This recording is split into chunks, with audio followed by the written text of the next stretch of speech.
Salita po ang ating mahal na Secretary John Vic na ang nagplano po rito, o yung pagkaintindi namin, ang nagplano ay kayo. I would like Secretary to answer that. Anyo, Secretary Gibo Chodoro, at ang pinangalan, ang Chief PNP, General Marbil. Parang apat yung pinangalanan sa isang interview ng ating Secretary ng DILG. Can I answer that, ma'am? Yes, please, you're recognized.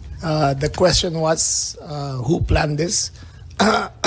I did not state in any way who planned it. The meeting was of executive privilege. It is a conversation between the president and the ones I mentioned. There were. So what exactly did you say? Ano sinabi po ninyo? They Ang asked me- pagkaintindi namin, itong apat na pinangalanan, ang siyang nagplano. Ma'am, we're already invoking namin. executive privilege in this matter. Yes. We're invoking executive privilege in this Yes, matter. that's fine, but it's Yes. in the interview and it's Yes, ma'am. public. It goes as far as the interview, ma'am. Yes, ma'am. That's Yes, it. I'd like to understand. I think your brother was trying I to did not explain state in any what he way. said in the interview, and I'm happy They to asked hear me it. if I planned it. I said it was not me. There were other people in the room, but we did not discuss any plans of any arrest. Saan nanggaling yung mga pangalan na ito? Ma'am, that again is executive privilege. Ma'am, let Pero me explain, ma'am. nandun- Let me nandun explain sa first, ma'am. interview po eh. Yes, yes, Ang ma'am. liwanag Let eh. me explain first, ma'am.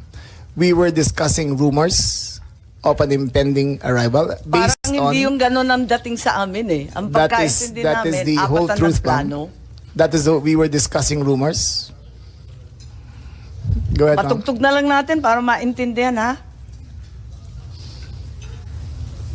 What was and who was really on top of this?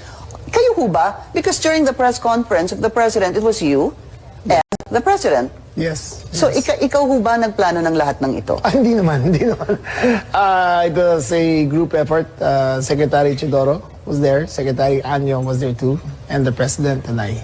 So, hindi naman ako. Ako lang ang I natira. stand by that, ma'am. Last man standing doon sa Malacanang. I stand by that. Kasi Secretary Chidoro was working out of his office. Eh napakaliwanag po ng sinabi Yes, ma'am. ninyo. Wala Secretary namang Anyo, of course, mapakiyaw-kiyaw is dun sa Special Police sinabi. Intelligence. Yes, ma'am. Patayin na muna natin. Pakaliwanag naman ang sabi ninyo, hindi ako mag-isa, kahit ako ang kasama ng presidente nung nagsalita Yes, ma'am. sa press con, hindi ako mag-isa ang nagplano. Isang grupo kami. Tapos pinangalanan mo.